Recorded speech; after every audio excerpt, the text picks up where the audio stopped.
Hey guys, I'm almost there, but have I ever told you this story? So there I was, floating in space, minding my own business, when my ship decided today was the day to forget how engines work. No warning, no drama, just silence. 5 seconds later, The asset is on board.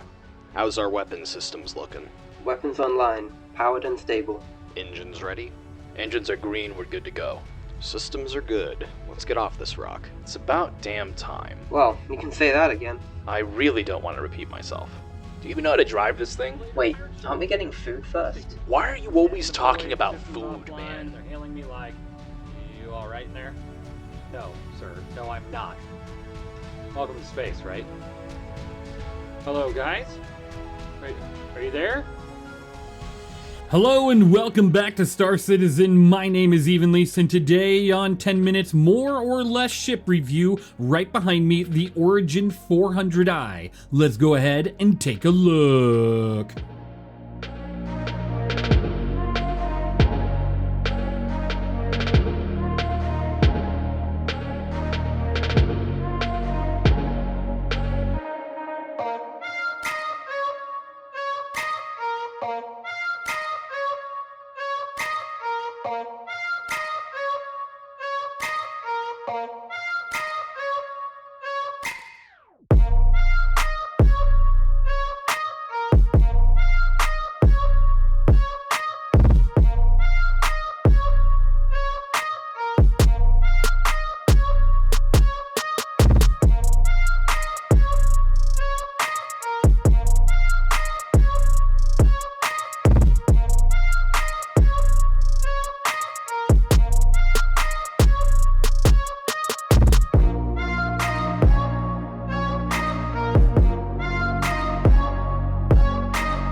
Alright, welcome back to another review. Thank you Cypher1, Rinrar42, and What124 for joining me on today's review of the Origin 400i. Now first, I want to talk about the issues that this ship has that we ran into quite a lot on board, and it's not good because it's not survivable if you can't be in this ship without armor, which that's the number one issue we seem to have run into. There are air pockets all over the first and second floor of this ship, causing you to lose your oxygen and potentially fall over dead while doing whatever if you're not wearing a suit with armor and everything else allowing you to have your own oxygen supply, right? So that is a big concern, and hopefully CIG can take a look at that as soon as possible. But otherwise, the Origin 400i is $250 on the pledge store, or if you buy it in game, it's 11,466,000 aUEC.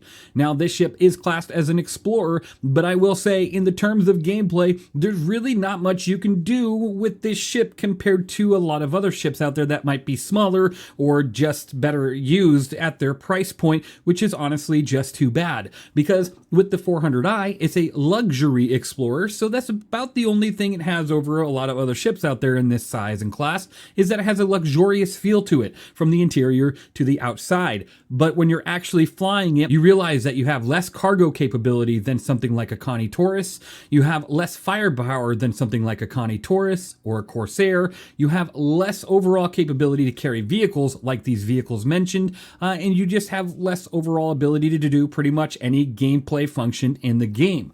But you can still at least do some of it. I will say there is some function out there, so if you prefer the luxury feel of an Origin ship, you can definitely go out there and PvE, as well as do a little bit of cargo and transport some vehicles. You cannot transport an ROC, which is truly too bad. We tried to fit one in there, just was not working out, just a little too tall, and the ship was a little too close to the ground. So it removes ground mining from the capabilities of this ship as well, unless you're walking out there with a hand mining tool. Then you can go mining all day long. Just find yourself a nice cave, park right on by with your 400i luxury explorer, and go hand mine the rocks on the ground. So taking a look, this ship does have a 22-minute and 30-second claim time with a 7-minute and 30-second expedited claim time. That means you're not really getting back out there that quickly. You're going to have a little bit of a wait, which is not always a good thing. It just depends on what you're doing or what you're trying to do. Now, you do have a top pilot burst damage per second stock of 1,636 due to the two size 4 CF447 Rhinos. Those come with an 1800 meter a second round speed, allowing you to stay on target pretty easily. You also have 16 size 2 Strike Force 2 cross-section missiles and 16 size 1 Marksman 1 infrared missiles. If you're asking me, I'd swap those out for EM missiles just because they tend to track better, but it really just depends on what type of targets you are fighting. Now, you also have 2 remote turrets with a total of burst damage per second of 2,183 due to the 4 size 3 CF337 Panthers, also with an 1800 meter a second round speed. That's pretty great, but that just means for the full potential of this ship, you have to have all 3 seats in the bridge occupied.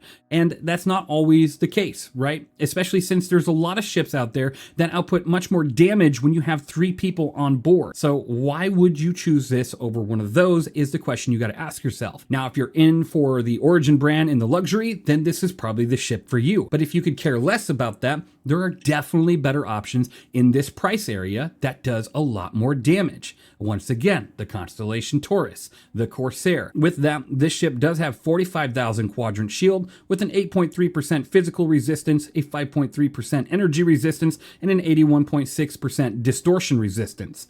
That's pretty good. Pretty good amount of shield for stock, and you could definitely add even more to that shield amount, which we'll talk about here in just a second. You also have 10,800 armor with a minus 15% physical damage and a 30% energy damage bonus and reduction on there. So allowing you to take less physical damage to your ship armor, as well as more depending on what weapon you're using, you know, laser compared to ballistic. There's a whole thing about it now, but we'll see. That might change over the next few months with them still working on engineering overall. Now, the ship also has 81,500 HP with a 25% penetration physical damage reduction, a 40% energy damage reduction, and a 30% penetration fuse damage reduction, as well as a 40% penetration component damage reduction, allowing you to take a little bit less damage when being attacked by a weapon of the physical nature, like a ballistic repeater or a ballistic Gatling gun or a cannon of some sort. Now, you do have a top speed of 215 SCM with a 500 forward boost, a 216 backwards boost, and a top nav speed of 1,225. You're not slow by any means,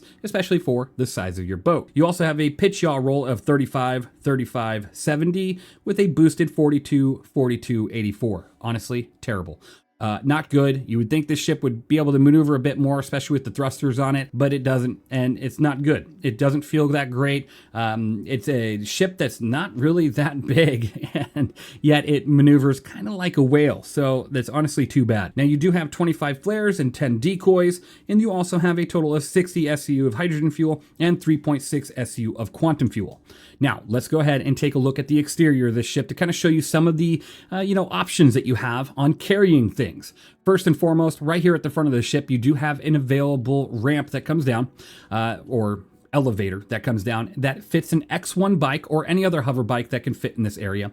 And then you can bring it right on up to that storage area. So we'll go ahead and do that right now. And it brings it right on up. That's pretty cool. I do like that. Neat little gimmick, as you could say, just to store a bike without taking away cargo space, which is really cool. And then right here is your ramp to get into the ship with a nice little staircase. And you go ahead and access that via this button here. It says ramp access. You go ahead and click that button and it will drop it down or bring it back up, whichever you're looking to do.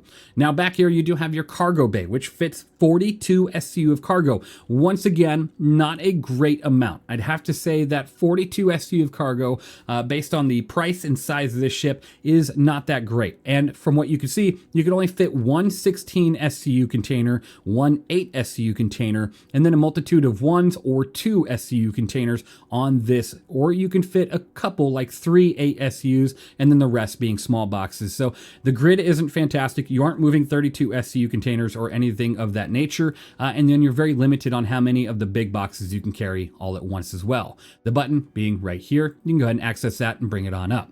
So once we do that, let's go ahead and make our way up the stairs so we can take a look at the first portion of the interior of the ship. Go ahead and close up that ramp really quick. Now right here, you do have a docking collar allowing you to dock to a station, but it's just not operational yet. So it's more of just an EVA access point, which is pretty cool. Let's go ahead and close that up right here with this button. There we go. And that's all closed up. Now, as you can see, you do have a nice little viewing area. You can go ahead and take a look at your gravity generator or the X1 bike that's in storage, or whatever bike or whatever you put there, including potentially the fallen enemies that you decide to store in there, right? And then you do have a weapons locker right here, and you have 3 armor storage lockers. This has a crew of 3, and it has quite a few weapons for a crew of 3. I gotta love that. And each one of these buttons does work to go ahead and close that up. Went ahead and opened it up just to take a look at it. It is pretty neat, but you can only access some of these with the ramp closed. So don't try to do any of this with the ramp open. It's not a fun time. Then if you walk into here, you have the majority of your components kind of split between here and the cargo room, both in these like cold storage areas, these server room looking areas. Pretty cool. If you go in here, you have a fire extinguisher, and then you have your component area with this here, nothing here at this time. On this side, you do have some of it with 2 coolers right here on the wall, as well as another little area for like a battery or something. We'll see when that comes into play, and then a fire extinguisher over there. Now, in the very back where the cargo sits, this is where you could fit some ground vehicles up to like a Cyclone. No ROC, nothing like that, which is too bad. But then you also have quite a few more components, and they're just accessed via these buttons, and they'll go ahead and close right on up. So like a jump drive over there, power supply, and then you have 4 escape pods. So not operational yet, but this is where they're at, the very back area of your ship, which is honestly too bad. I always think the back bottom portion of your ship when an emergency is going to be horrendous to get to when you have to take an elevator or potentially a ladder to get there. You do have these areas that you can go ahead and call and use, like an elevator, like a ladder. Typically, just like right now, what I'm showing you, I can't seem to get the elevator work from down here when it's up there, so I'll just go ahead and take the ladder. And once I get on up here, it's pretty nice little area. You do have Origin luxury here, and it is pretty cool. The second deck looks really nice wood flooring, and you got a bathroom straight across from the elevator, allowing you to go ahead and use that toilet. You got the plastic toilet paper. You got a nice little area to set your armor and your clothes, and it just takes care of you really well, including a nice little shower here. The bathroom's quite fantastic. I can't wait to actually take use of this someday with personal hygiene coming. We'll see that soon enough. And then over here to the right is the primary room. This is the captain's room. All these doors are open. I didn't open on it and went ahead and opened them up. It is pretty cool. A lot of good looking areas over here, including more armor storage, nice seating area for the captain. And then you do have personal storage under each bed, allowing you 1350 micro SCU, which is a good amount. You're able to put quite a bit into there. And then if you cross over to the other side of the ship, you do have the other 2 beds and storage areas for your crewmates. You can go ahead and open those up, take a look at any time, and store more and more stuff under each bed, which is pretty cool. Now, if you make your way to the back of the ship, you can see one of the remote turrets. Both turrets are on the back of the ship, so back top, back bottom, which just means you have a limited firing angle for them, which is okay, but that's just where they're at. And then you have a nice little seating area for your crew to go ahead and sit down and eat some food, take care of business. You have a nice cartography table here because it's supposed to be an explorer in the end.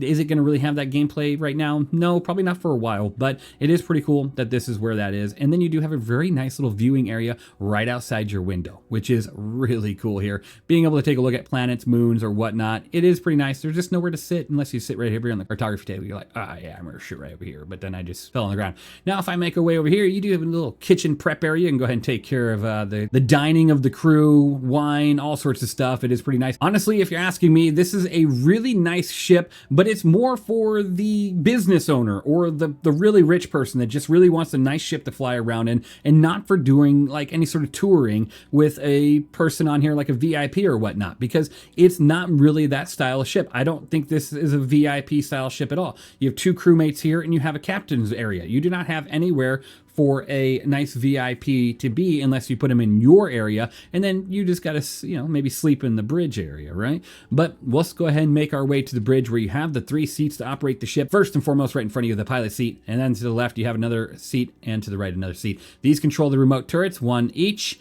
and then the pilot seat. We go ahead and get in here. This ship, like I've heard, Really feels like a MISC ship with the way that the window is. It's got that mail slot view. It's not as good as you would hope it would be. I was hoping that the seat would push forward even more, removing some of this big old ship portion out of my top view, but it does not. And so with that, it is kind of blocked and has that mail slot style view, which is honestly just not the greatest, but it is what it is. Let's really quick go over the stock components, what I recommended for components, and then I'm going to tell you this thing does fine in PvE. It's a great PvE boat. You got big guns and you quite a few missiles, and you could take a beating before you need to return and repair and do all sorts of work to the ship. So no concerns in PvE. If you're going to bring this into a PvP situation, probably not a good idea. Not a good idea at all. For the first one, the size 3 guard civilian grade C shield generator with the 45,000 HP, allowing a max regen of 3,848 HP a second, with a regen delay of 6.5 seconds, a down regen delay of 12.1 seconds. It has a 4 power consumption and an overall component health of 1,100. Self-repair of 123 seconds, but that doesn't really matter in this situation because the components are all accessible on this ship, meaning that you need to go and repair it yourself. Now, you do also have 2 size 2 Sodility industrial grade B power plants, giving you 19 max power each, with 6,500 EM shut down at 18 seconds before it restarts, with a total component health of 740. Now, that is okay. You're not going to get shut down by an EMP blast by the first one, so that's okay, but it's not the best, right? Obviously, it's a stock component and it's a stock ship. Now, you also have 2 size 2 Snowfall industrial grade B coolers, giving you 41 cooling each, with a total of 4 power consumption and a 4,100 EM shutdown, and again, an 18-second restart, with 480 component HP. Now, honestly, I'm going to give you 2 recommended builds. One of them is going to be the recommended build of a budget build, and the second one is going to be a recommended build of a not budget build. So you're going to be able to go out there and get this one and spend a bit of money, but it's harder to find. For my recommended budget build, I'd go with the 1 size 3 7CA Nargun civilian grade A shield generator, giving you a lot of shield, but it's easier to find. You can go ahead and get it at Cousin Crow's on Orison. You can go get it at Omega Pro on New Babbage, Arc L1, or Bajini Point, allowing you to get that shield with no issue. Now, the next one I would replace would be the power plants, and I would put the Genoa industrial grade A's in there. You can also get those over at the Platinum Bay in Everest Harbor or Omega Pro on New Babbage. Again, there you go. 2 components you can get in one spot. And then for the coolers, I would move those down as quick as I could to the Icebox Stealth Grade C's. Now, the Icebox Stealth Grade C's, because they require a lot less power generation, and when you have 2 of them in there, a little bit less EM, so you're not a big old bright light in the sky for miles away, even though you still kind of will be, but you also have plenty of cooling power even with those, and you get a lot of your power consumption back, allowing you to power whatever weapons you have. And the Icebox grade Bs can be found in Stanton or Pyro, so you can find them on the Cousin Crow's and Orison or Platinum Bay and Bajini Point. And then you have the pyro stations pretty much anywhere out there. You can get those as well. For the quantum drive, I always just recommend something that can get you pretty far without costing too much, like the Hurricane Industrial B or the Hemera Civilian A's. Those are both totally fine and no issues there. Now, for the recommended not budget build, I'd go with the 1 size 3 FR86 mil grade A and 2 size 2 JS 400 mil grade A's, as well as keeping the same coolers as my recommended budget build, because that would work out just totally fine. PvE, not an issue by any means, and you can go out there and have a great time doing it, but overall, this ship at its price point and everything is just not as capable as many other ships out there, and that puts it in a kind of a worse spot. It just depends if you're looking for luxury in the Origin brand, or if you're looking for something capable of doing something better than other ships, because this ship is not really at that point yet, and it doesn't have its intended exploration gameplay or luxury exploration gameplay other than role-playing. Actually getting in there and pretending that you're doing something in a luxury style. With that, this ship is a 63 out of 100 from me. I think it has a lot of potential and it definitely looks fantastic, but looks do not get you everywhere in this game when you are supposed to be a starship with a lot of capability, but your cargo is limited. They took away the ability for the ROC to be carried comfortably or at all. There's just not a lot this thing can do other than engaging in a PvE fight once in a while, which is not exactly what I want to spend 11 million credits on or $250 on in this regard. You can definitely get something much more capable for a lot less.